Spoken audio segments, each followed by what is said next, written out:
Ballari shootout ಒಂದು ಬಲಿ, Janardhan Reddy just miss, ಕೈ ಎಂಎಲ್ಎ ಸ್ಫೋಟಕ ಹೇಳಿಕೆ.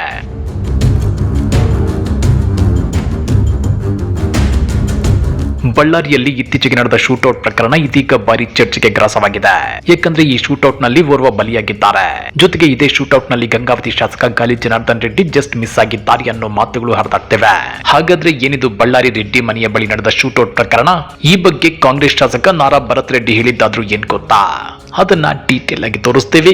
ಆದ್ರೆ ಅದಕ್ಕಿಂತ ಮೊದಲು ಹಲೋ ಕನ್ನಡ ಯೂಟ್ಯೂಬ್ ಚಾನಲ್ ಅನ್ನ ಸಬ್ಸ್ಕ್ರೈಬ್ ಮಾಡ್ಕೊಳ್ಳಿ. ಹಾಗೇನೆ ಪಕ್ಕದಲ್ಲಿರೋ ಬೆಲ್ ಬಟನ್ ಅನ್ನು ಪ್ರೆಸ್ ಮಾಡಿ. ಗಣಿನಾಡು ಬಳ್ಳಾರಿಯಲ್ಲಿ ಗುಂಡಿನ ಗರ್ಜನೆಯಾಗಿದೆ. ಅದು ಕೂಡ ಶಾಸಕ ಗಾಲಿ ಜನಾರ್ದನ್ ರೆಡ್ಡಿ ಅವರ ಮನೆಯ ಎದುರೇ ಶೂಟೌಟ್ ನಡೆದಿದ್ದು ಓರ್ವ ಸ್ಥಳದಲ್ಲೇ ಹೆಣವಾಗಿ ಹೋಗಿದ್ದಾನೆ. ಇಂಟ್ರೆಸ್ಟಿಂಗ್ ಸಂಗತಿ ಏನಂದ್ರೆ ಈ ಶೂಟೌಟ್ ನಡೆದಿದ್ದು ಕಾಂಗ್ರೆಸ್ ಮತ್ತು ಬಿಜೆಪಿ ಶಾಸಕರ ನಡುವಿನ ಗಲಾಟೆಯಿಂದಾಗೆ. ಹಾಗಾದ್ರೆ ಏನಿದು ಗಲಾಟೆ ಅಂದ್ರ ಅದನ್ನ ಒಂದ್ ಸ್ವಲ್ಪ ಬಿಡಿಸಿ ಹೇಳ್ತೀವಿ ನೋಡಿ. ನಿನ್ನೆ ಹೊಸ ವರ್ಷಾಚರಣೆ ಜಗತ್ತಿನೆಲ್ಲೆಡೆ ನಡೆದಿದೆ. ಇತ್ತ ಬಳ್ಳಾರಿಯಲ್ಲೂ ಜನ ಸಂಭ್ರಮ ಸಡಗರದಲ್ಲಿ ತೊಡಗಿದ್ರು. ಆದ್ರೆ ಜನವರಿ 1ರ ಸಂಜೆ ಗಂಗಾವತಿ ಶಾಸಕ ಗಾಲಿ ಜನಾರ್ದನ್ ರೆಡ್ಡಿ ಅವರ ಬಳ್ಳಾರಿ ನಿವಾಸದ ಬಳಿ ಒಂದು ಘೋರಾತಿ ಘೋರ ಘಟನೆ ನಡೆದು ಹೋಗಿದೆ.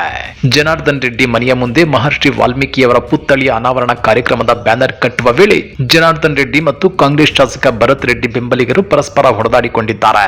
ಎರಡು ಕಡೆಯಿಂದ ಸಾವಿರಾರು ಬೆಂಬಲಿಗರು ಸ್ಥಳಕ್ಕೆ ಜಮಾಯಿಸಿದ್ದು ಬಡಿಗೆ, ಕಬ್ಬಿಣದ ರಾಡ್, ಕಲ್ಲು ಹಿಡಿದು ಬಡದಾಡಿಕೊಂಡಿದ್ದಾರೆ. ಶಾಸಕ ನಾರಾ ಭರತ್ ರೆಡ್ಡಿ ಆಪ್ತ ಸತೀಶ್ ರೆಡ್ಡಿ ಖಾಸಗಿ ಅಂಗರಕ್ಷಕರು ಗುಂಡು ಹಾರಿಸಿದ್ದಾರೆ. ಪರಿಸ್ಥಿತಿಯನ್ನು ನಿಯಂತ್ರಿಸಲು ಪೊಲೀಸರು 6 ಸುತ್ತು ಗಾಳಿಯಲ್ಲಿ ಗುಂಡು ಹಾರಿಸಿದ್ರು. ಈ ವೇಳೆ ಗುಂಡೇಟಿಗೆ ಓರ್ವ ಯುವಕ ಬಲಿಯಾಗಿದ್ದಾನೆ. ಹಲವಾರು ಮಂದಿ ಗಾಯಗೊಂಡಿದ್ದಾರೆ. ಹೀಗಾಗಿ ಬಳ್ಳಾರಿ ನಗರದಲ್ಲಿ 144 ಸೆಕ್ಷನ್ ಜಾರಿ ಮಾಡಲಾಗಿದೆ. ಮೃತಪಟ್ಟ ವ್ಯಕ್ತಿಯನ್ನ ಬಳ್ಳಾರಿ ಹುಸೇನ್ ನಗರದ ರಾಜಶೇಖರ ಅಂತ ಹೇಳಲಾಗಿದೆ. ಆತ ತಮ್ಮ ಬೆಂಬಲಿಗ ಅಂತ ಕಾಂಗ್ರೆಸ್ ಶಾಸಕ ನಾರಾ ಭರತ್ ರೆಡ್ಡಿ ಮಾಧ್ಯಮಗಳಿಗೆ ಖಚಿತಪಡಿಸಿದ್ದಾರೆ. ಬಿಜೆಪಿ ಶಾಸಕ ಜನಾರ್ದನ್ ರೆಡ್ಡಿ ಮನೆ ಬಳಿ ಈ ಘಟನೆ ನಡೆದಿದೆ. ಆದ್ರೆ ಈತ ಬಲಿಯಾಗಿದ್ದು ಪೊಲೀಸರ ಗುಂಡೇಟಿಗೂ ಸತೀಶ್ ರೆಡ್ಡಿ ಖಾಸಗಿ ಅಂಗರಕ್ಷಕರ ಗುಂಡೇಟಿಗೂ ಎಂಬುದು ಗೊತ್ತಾಗುತ್ತಿಲ್ಲ. ಅಸಲಿಗೆ ಘಟನೆಗೆ ಕಿಡಿಬಿದ್ದಿದ್ದು ಹೇಗೆ? ಜನವರಿ 3ರಂದು ಬಳ್ಳಾರಿ ನಗರದಲ್ಲಿ ವಾಲ್ಮೀಕಿ ಪ್ರತಿಮೆ ಅನಾವರಣ ಕಾರ್ಯಕ್ರಮವಿದೆ. ಹೀಗಾಗಿ ಬಳ್ಳಾರಿ ನಗರದ ಬಹುತೇಕ ಕಡೆಗಳಲ್ಲಿ ಕಾಂಗ್ರೆಸ್ ಶಾಸಕ ನಾರಾ ಭರತ್ ರೆಡ್ಡಿ ಭಾವಚಿತ್ರವಿದ್ದ ಬ್ಯಾನರ್ಗಳನ್ನು ಕಟ್ಟಲಾಗಿದೆ. ಅದರಂತೆ ಗಂಗಾವತಿ ಶಾಸಕ ಜನಾರ್ದನ್ ರೆಡ್ಡಿಯ ಮನೆಯ ಎದುರಿನ ಜಾಗದಲ್ಲೂ ಕಟ್ಟಲಾಗಿತ್ತು. ಅದನ್ನ ಕಂಡ ಜನಾರ್ದನ್ ರೆಡ್ಡಿ ಆ ಬ್ಯಾನರ್ ತೆರವುಗೊಳಿಸಿದ್ದಾರೆ. ಇದು ಘರ್ಷಣೆಗೆ ಕಾರಣವಾಗಿದೆ. ಬ್ಯಾನರ್ ತೆರವುಗೊಳಿಸಿದ ಸುದ್ದಿ ತಿಳಿದ ಕಾಂಗ್ರೆಸ್ ಶಾಸಕ ಭರತ್ ರೆಡ್ಡಿ ಬೆಂಬಲಿಗ ಎನ್ನಲಾದ ಸತೀಶ್ ರೆಡ್ಡಿ ಎಂಬುವವರು ಜನಾರ್ದನ್ ರೆಡ್ಡಿ ಮನೆ ಎದುರು ರಸ್ತೆಯಲ್ಲಿ ಕುರ್ಚಿ ಹಾಕಿ ಕುಳಿತು ದರ್ಪದಿಂದ ಪುನಃ ಬ್ಯಾನರ್ ಅನ್ನು ಕಟ್ಟಿಸಿದ್ರು ಎನ್ನಲಾಗಿದೆ. ಗಲಾಟೆ ಮಾಡುತ್ತಿರುವುದನ್ನು ತಿಳಿದು ಸ್ಥಳಕ್ಕೆ ಬಂದ ಶ್ರೀರಾಮುಲು ಪರಿಸ್ಥಿತಿ ತಿಳಿಗೊಳಿಸಲು ಪ್ರಯತ್ನಿಸಿದ್ರು. ಅವರ ಮಾತು ಕೇಳದ ಭರತ್ ರೆಡ್ಡಿ ಬೆಂಬಲಿಗರು ಕಲ್ಲು ತೂರಾಟ ನಡೆಸಿದ್ದಾರೆ. ಅತ್ತ ಜನಾರ್ದನ್ ರೆಡ್ಡಿ ಬೆಂಬಲಿಗರು ಘರ್ಷಣೆಗೆ ಇಳಿದಿದ್ದಾರೆ. ಎರಡು ಬಣಗಳ ನಡುವೆ ಮೊದಲಿಗೆ ಮಾತಿನ ಚಕಮಕಿ ನಡೆದಿದೆ. ಬಳಿಕ ಪರಸ್ಪರ ಕಲ್ಲು ತೂರಾಟ ನಡೆಸಿದ್ದಾರೆ. ಈ ವಿಷಯ ತಿಳಿದು ಜನಾರ್ದನ್ ರೆಡ್ಡಿ ಸ್ಥಳಕ್ಕೆ ಬಂದಿದ್ದಾರೆ. ಈ ವೇಳೆ ಸತೀಶ್ ರೆಡ್ಡಿ ಖಾಸಗಿ ಅಂಗರಕ್ಷಕರು 2 ಸುತ್ತು ಗುಂಡು ಹಾರಿಸಿದ್ದಾರೆ.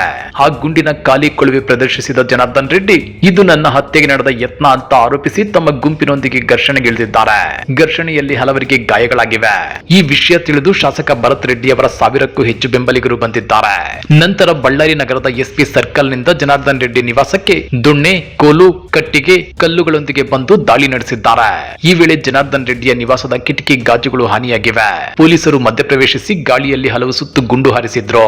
ಪರಿಸ್ಥಿತಿ ನಿಯಂತ್ರಣಕ್ಕೆ ಬಾರದ ಹಿನ್ನೆಲೆಯಲ್ಲಿ ಗೋಲಿಬಾರ್ ನಡೆದಿದೆ. ಈ ಮಧ್ಯೆ ಐಜಿಪಿ ವರ್ತಿಕಾ ಕಟಿಯಾರ್ ಸೇರಿ ಹಿರಿಯ ಪೊಲೀಸ್ ವರಿಷ್ಠ ಅಧಿಕಾರಿಗಳು ಸ್ಥಳಕ್ಕೆ ಆಗಮಿಸಿದ್ದು ಪರಿಸ್ಥಿತಿಯನ್ನ ನಿಯಂತ್ರಿಸಲು ಹೆಣಗಾಡಿದ್ರು. ಶಾಸಕ ನಾರಾ ಭರತ್ ರೆಡ್ಡಿ ಹಾಗೂ ಬೆಂಬಲಿಗರು ಗಂಗಾವತಿ ಶಾಸಕ ಜನಾರ್ದನ್ ರೆಡ್ಡಿಯನ್ನ ಬಂಧಿಸಲೇಬೇಕು ಅಂತ ಆಗ್ರಹಿಸಿ ಅವರು ಸ್ಥಳದಲ್ಲಿ ಧರಣಿಗೆ ಕುಳಿತರು.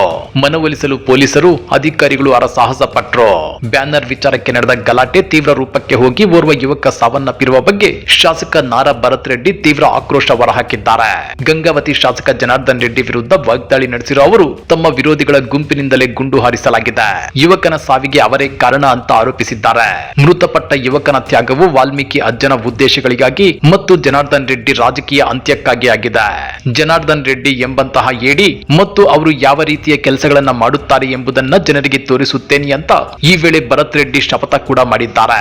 ಸದ್ಯ ಜನಾರ್ದನ್ ರೆಡ್ಡಿ, ಸೋಮಶೇಖರ್ ರೆಡ್ಡಿ ಮತ್ತು ಬಿ ಶ್ರೀರಾಮುಲು ಸೇರಿದಂತೆ ಒಟ್ಟು 11 ಮಂದಿ ವಿರುದ್ಧ ಪ್ರಕರಣ ದಾಖಲಾಗಿದೆ. ಗಲಾಟೆ ನಡೆದ ಜನಾರ್ದನ್ ರೆಡ್ಡಿ ಮನೆಯ ಮುಂದೆ ಪ್ರಸ್ತುತ ಶಾಂತ ವಾತಾವರಣವಿದ್ದು ಒಂದೆರಡು ಪೊಲೀಸರ ಡಿಆರ್ ವಾಹನ ಮತ್ತೊಂದಷ್ಟು ಪೊಲೀಸರು ಬಿಟ್ರೆ ಬೇರೇನೂ ಇಲ್ಲ.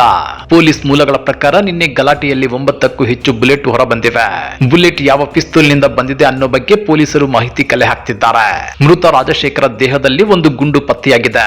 FSL ತಂಡ ಇನ್ನುಳಿದ ಗುಂಡುಗಳನ್ನ ಕಲೆಕ್ಟ್ ಮಾಡಿಕೊಂಡಿದೆ. ಘಟನೆಗೆ ಬಳಸಿದ ಕಾರದ ಪುಡಿ, ಸೋಡಾ ಬಾಟಲಿ ಎಲ್ಲವನ್ನು ತಂಡ ಪರಿಶೀಲಿಸುತ್ತಿದೆ. ಅದೇನೇ ಇರಲಿ, ಗಣಿನಾಡು ಬಳ್ಳಾರಿಯಲ್ಲಿ ಲಾರಿಗಳು, JCBಗಳ ಸದ್ದಿನ ಜೊತೆಗೆ ಇದೀಗ ಗುಂಡಿನ ಗರ್ಜನೆ ಕೂಡ ಕೇಳಿ ಬರ್ತಿದೆ. ಅದಕ್ಕೆ ಒಂದು ಅಮಾಯಕ ಜೀವ ಬಲಿಯಾಗಿದೆ. ಹಾಗಾದ್ರೆ ಜನಾರ್ದನ್ ರೆಡ್ಡಿ ಮನೆ ಮುಂದೆ ನಡೆದು ಹೋದ ಈ ರಾತಾಂತದ ಬಗ್ಗೆ ನೀವೇನಂತೀರಾ? ಕಮೆಂಟ್ ಮಾಡಿ, ವಿಡಿಯೋ ಲೈಕ್ ಮಾಡಿ, ಶೇರ್ ಮಾಡಿ. ಇಂಥ ಮತ್ತಷ್ಟು ರೋಚಕ ರಾಜಕೀಯ ಸುದ್ದಿಗಳನ್ನ ಮಿಸ್ ಮಾಡದೆ ನೋಡಬೇಕು ಅಂದ್ರೆ ಹಲೋ ಕನ್ನಡ ಯೂಟ್ಯೂಬ್ ಚಾನಲ್ ಅನ್ನ ಸಬ್ಸ್ಕ್ರೈಬ್ ಮಾಡ್ಕೊಳ್ಳಿ.